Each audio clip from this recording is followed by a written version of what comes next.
V.I. Lenin. The Reorganization of the Party. Footnote. The Reorganization of the Party, Lenin's first article published in Novaya Zhizn. He wrote it upon his return to Russia from exile, and it served as a basis for the resolution, the Reorganization of the Party, adopted by the Tammerfors Conference in December 1905. End of footnote.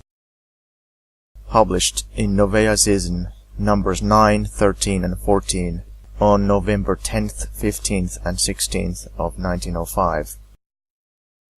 V.I. Lenin. The Reorganization of the Party. Part 1. The conditions in which our party is functioning are changing radically. Freedom of assembly, of association, and of the press has been captured. Of course, these rights are extremely precarious, and it would be folly, if not crime, to pin our faith to the present liberties. The decisive struggle is yet to come, and preparations for this struggle must take first place. The secret apparatus of the party must be maintained, but at the same time, it is absolutely necessary to make the widest possible use of the present relatively wider scope for our activity. In addition to the secret apparatus, it is absolutely necessary to create many new legal and semi-legal party organizations, and organizations associated with the party.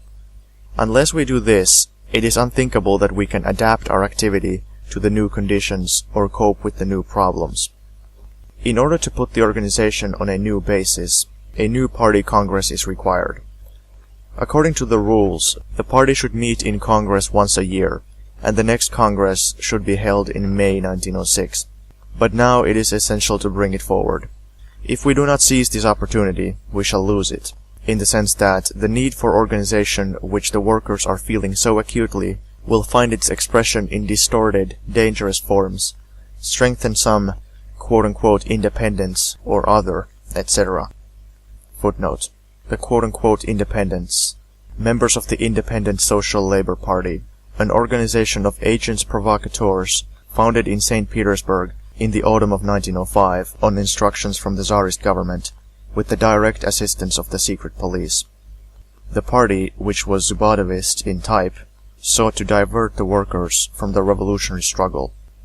Its program, published in the magazine The Russian Worker, number 4, on December 15th, 28 in the New Calendar Style, 1905, called for combating social democracy.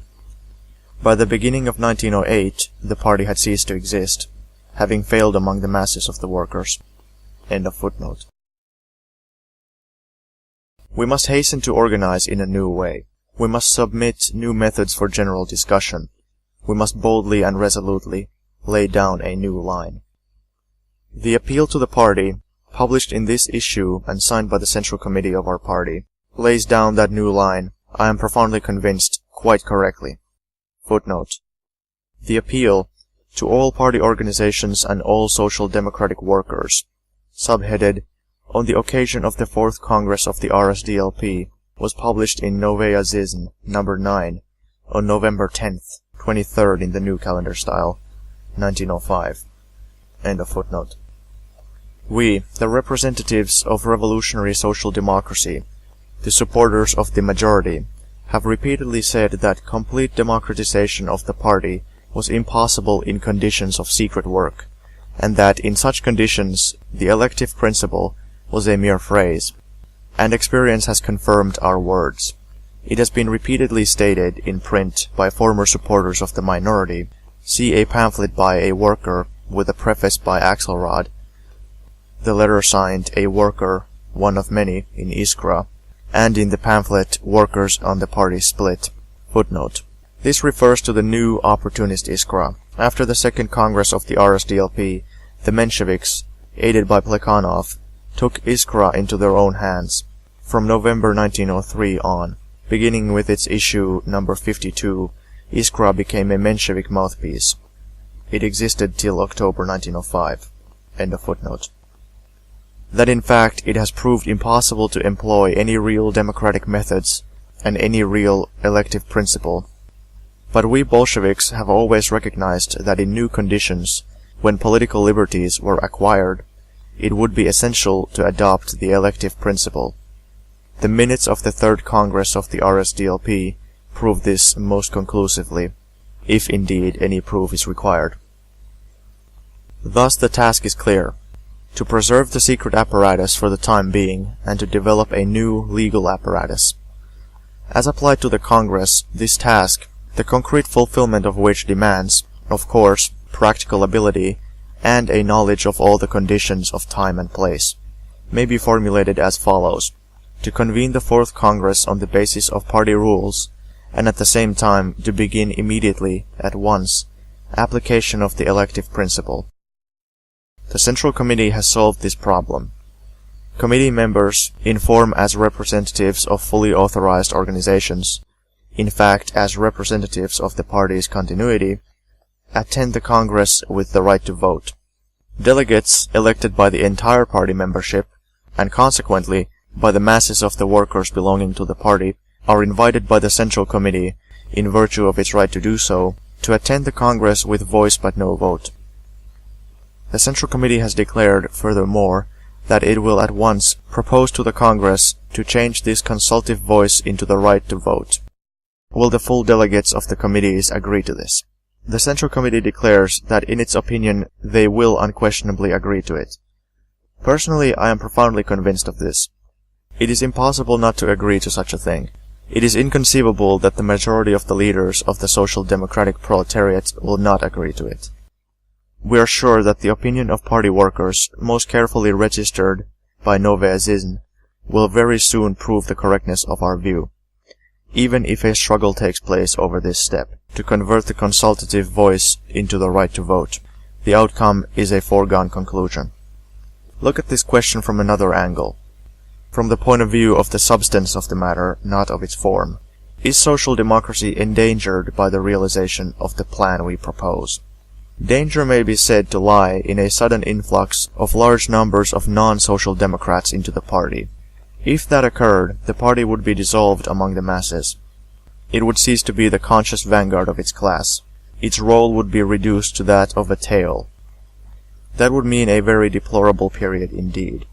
And this danger could undoubtedly become a very serious one if we showed any inclination towards demagogy, if we lacked party principles, program, tactical rules, organizational experience, entirely, or if those principles were feeble and shaky.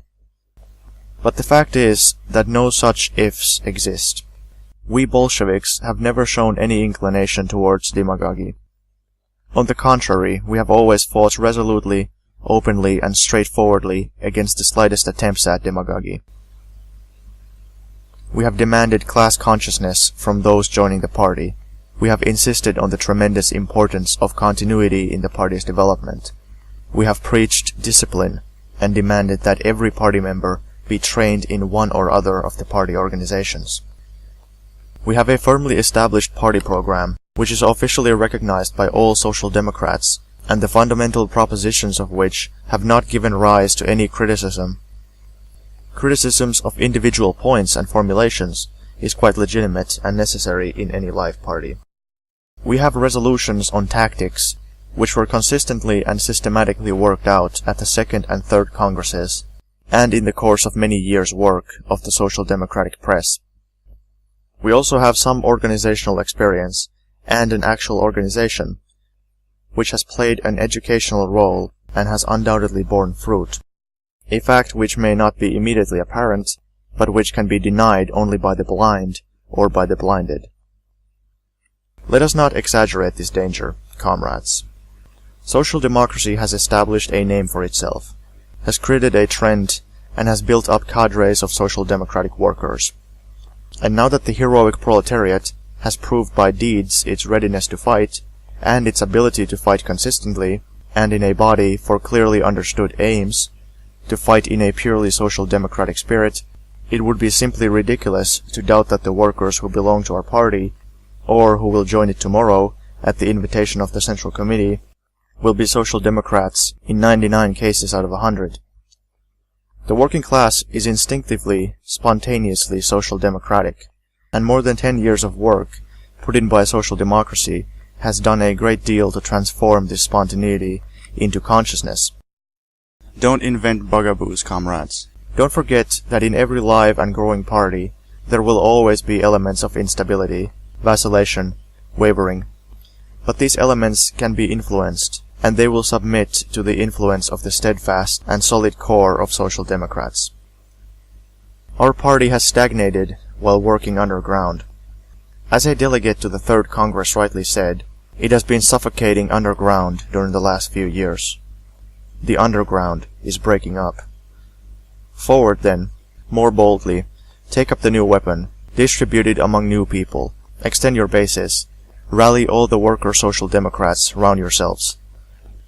Incorporate them into the ranks of the party organizations by hundreds and thousands. Let their delegates put new life into the ranks of our central bodies. Let the fresh spirit of young revolutionary Russia pour in through them.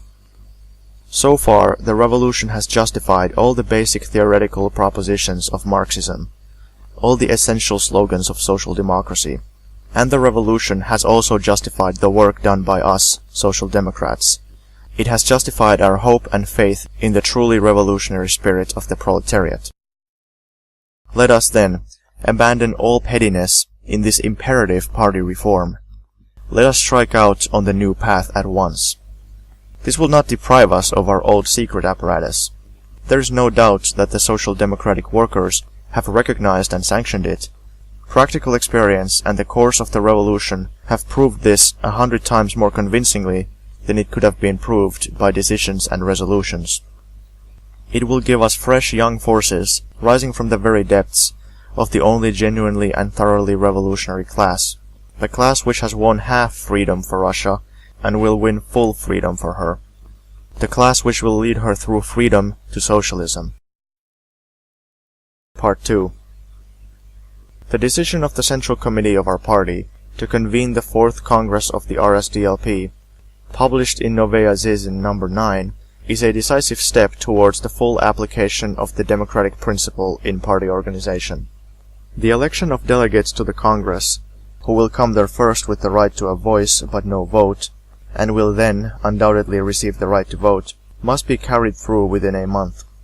All party organizations must, therefore, begin as soon as possible to discuss candidates and the tasks of the Congress. It is unquestionably necessary to reckon with the possibility of the dying autocracy making fresh attempts to withdraw the promised liberties, and to attack the revolutionary workers, above all their leaders. Therefore, it would hardly be advisable, except perhaps in special cases, to publish the real names of delegates. The assumed names, to which the epoch of political slavery has accustomed us, must not be discarded, so long as the Black Hundreds are in power. Nor would it be amiss to elect, as of old, alternates in case of arrests.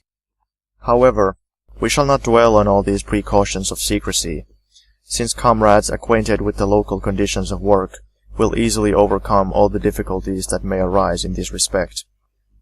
Comrades who have ample experience in revolutionary work under the autocracy must help by their counsel all those who are starting social democratic work in the new and free conditions. Free in inverted commas, for the time being. It goes without saying that in doing so our committee members must show great tact. Previous formal prerogatives inevitably lose their significance at the present time, and it will be necessary in many cases to start from the beginning, to prove to large sections of new party comrades the importance of a consistent social democratic program, social democratic tactics and organization. We must not forget that so far we have had to deal too often only with revolutionaries coming from a particular social stratum, whereas now we shall have to deal with typical representatives of the masses. This change calls for a change not only in the methods of propaganda and agitation, in more popular style, ability to present a question, to explain the basic truths of socialism in the simplest, clearest and most convincing manner, but also in organization. In this article, I should like to dwell on one aspect of the new tasks in organization. The Central Committee decision invites all party organizations to send delegates to the Congress and calls upon all worker social democrats to join such organizations. If this excellent desire is to be really fulfilled, a mere invitation to the workers will not do, nor will it do merely to increase the number of organizations of the old type. For this purpose, it is necessary for all comrades to devise new forms of organization, by their independent, creative joint efforts. It is impossible to lay down any predetermined standards for this, for we are working in an entirely new field. A knowledge of local conditions, and above all the initiative of all party members, must be brought into play. The new form of organization, or rather, the new form of the basic organizational nucleus of the Workers' Party, must be definitely much broader than were the old circles. Apart from this, the new nucleus will most likely have to be a less rigid, more free, more loose organization. With complete freedom of association and civil liberties for the people, we should of course have to found social democratic unions, not only trade unions, but political and party unions everywhere. In the present conditions, we must strive to approach that goal by all ways and means at our disposal. We must immediately arouse the initiative of all party functionaries, and of all workers who sympathize with social democracy. We must arrange at once, everywhere, lectures, talks, meetings, open-air rallies, at which the 4th Congress of the RSDLP should be announced, the tasks of the Congress explained in the most popular and comprehensible way, the new form of organization of the Congress pointed out, and an appeal made to all social democrats to take part in building up a genuinely proletarian social democratic party on new lines. Such work will supply us with a wealth of information based on experience. It will, in the course of 2 or 3 weeks, if we act energetically, produce new social democratic forces from among the workers, and revive among far wider sections an interest in the Social Democratic Party, which we have now decided to reconstruct on new lines, jointly with all the worker comrades. At all meetings, the question will immediately be raised about the founding of unions, organizations, party groups. Each union, organization or group will immediately elect its bureau, or board, or directing committee, in a word, a central standing body which will conduct the affairs of the organization, maintaining relations with local party instructions, maintaining relations with local party institutions, receive and circulate party literature, collect subscriptions for party work, arrange meetings and lectures, and finally prepare the election of a delegate to the party congress. The party committees will, of course, take care to help each such organization, to supply it with material explaining what the RSDLP stands for, its history, and its present great tasks. It is high time, furthermore, to take steps to establish local economic strongpoints, so to speak, for the workers' social democratic organizations, in the forms of restaurants, tea rooms, beer halls, libraries, reading rooms, shooting galleries, etc., etc., maintained by party members. Footnote. I do not know the Russian equivalent of tier.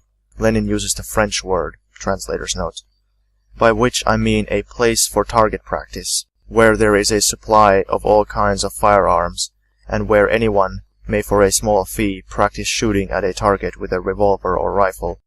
Freedom of assembly and association has been proclaimed in Russia.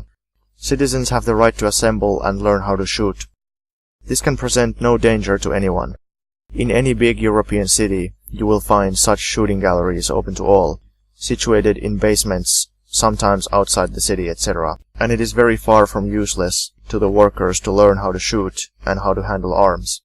Of course, we shall be able to get down to this work seriously and on a large scale only when the freedom of association is guaranteed, and we can bring to book the police scoundrels who dare to close such establishments. End of Lenin's footnote. We must not forget that apart from being persecuted by the autocratic police, the social democratic workers will also be persecuted by their autocratic employers, who will dismiss agitators. Therefore, it is highly important to organize bases which will be as independent as possible of the tyranny of the employers. Generally speaking, we Social Democrats must take every possible advantage of the present extension of freedom of action, and the more this freedom is guaranteed, the more energetically shall we advance the slogan, "Go among the people." The initiative of the workers themselves will now display itself on a scale that we, the underground and circle workers of yesterday, did not even dare dream of. The influence of socialist ideas on the masses of the proletariat is now proceeding, and will continue to proceed along paths that we very often shall be altogether unable to trace. With due regard to these conditions, we shall have to distribute the social democratic intelligentsia in a more rational way to ensure that they do not hang about uselessly where the movement has already stood up on its own feet and can, so to speak, shift for itself, and that they go to the lower strata, where the work is harder, where the conditions are more difficult, where the need for experienced and well-informed people is greater, where the sources of light are fewer, and where the heartbeat of political life is weaker. Footnote. At the third Congress of the party, I suggested that there be about 8 workers to every 2 intellectuals in the party committees. See present edition, volume 8, page 408, editor's note. How obsolete that suggestion seems today. Now we must wish for the new party organizations to have 1 social democratic intellectual to several hundred social democratic workers. End of Lenin's footnote. We must now go among the people, both in anticipation of elections, in which the entire population, even of the remotest places, will take part, and, more importantly still, in anticipation of an open struggle, in order to paralyze the reactionary policies of a provincial vendee, to spread all over the country, among all the proletarian masses, the slogans issuing from the big centers. Footnote. Vendee, a department in western France where the backward peasantry began a counter-revolutionary uprising against the Republic at the end of the 18th century, during the French bourgeois revolution. The uprising was led by the Catholic clergy, the nobility, and émigré royalists, and had the support of England. Vendee had become a synonym for reactionary rebellion and hotbed of counter-revolution. End of footnote. To be sure, it is always bad to run to extremes.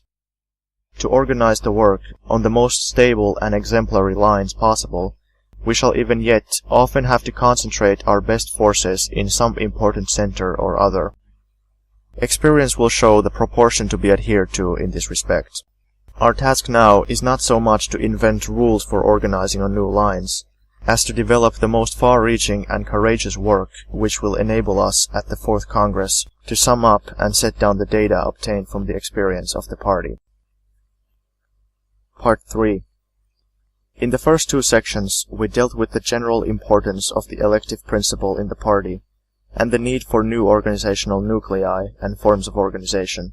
We shall now examine another extremely vital question, namely the question of party unity. It is no secret to anyone that the vast majority of social democratic workers are exceedingly dissatisfied with the split in the party, and are demanding unity.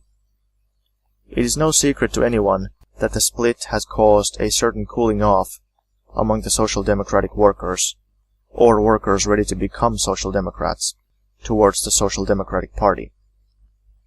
The workers have lost almost all hope that the party chiefs will unite of themselves. The need for unity was formally recognized by both the 3rd Congress of the RSDLP and by the Menshevik Conference held last May. 6 months have passed since then, but the cause of unity has made hardly any progress. No wonder the workers are beginning to show signs of impatience.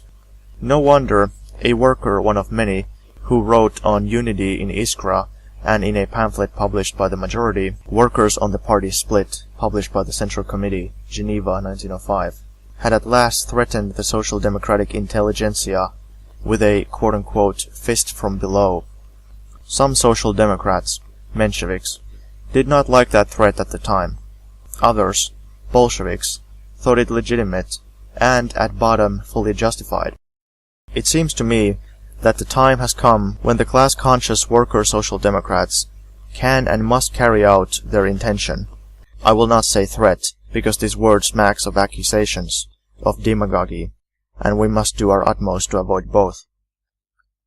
Indeed, the time has come, or in any case is coming, when the elective principle can be applied in the party organization, not in words only, but in deeds, not as a fine-sounding but hollow phrase, but as a really new principle which really renovates, extends, and strengthens party ties.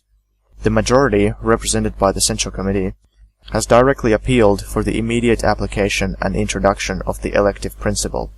The minority is following in the same direction, and the Social Democratic workers constitute the enormous overwhelming majority in all the social democratic organizations, committees, gatherings, meetings, etc. Hence, it is now possible not only to urge unity, not only to obtain promises to unite, but actually to unite, by a simple decision of the majority of organized workers in both factions.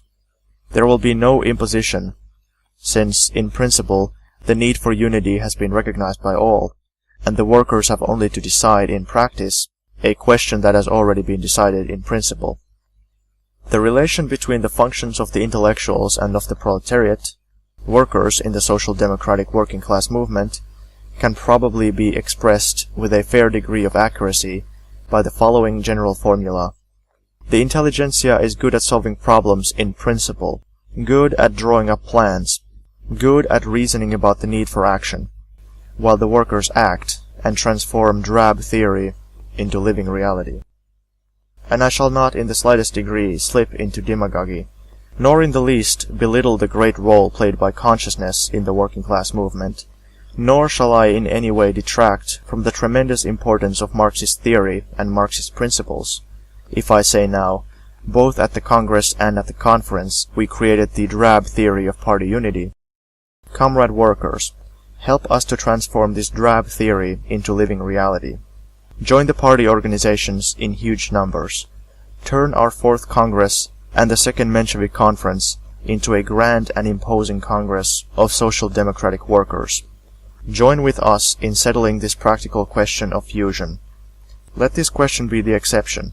It is an exception that proves the opposite rule, in which we shall have 1/10 theory and 9/10 practice. Such a wish is surely legitimate, historically necessary, and psychologically comprehensible. We have theorized for so long, sometimes, why not admit it, to no use, in the unhealthy atmosphere of political exile, that it will really not be amiss if we now bend the bow slightly, a little, just a little, the other way and put practice a little more in the forefront. This would certainly be appropriate in regard to the question of unity, about which, owing to the causes of the split, we have used up such an awful lot of ink and no end of paper. We exiles in particular are longing for practical work. Besides, we have already written a very good and comprehensive program of the whole democratic revolution. Let us, then, unite also to make this revolution.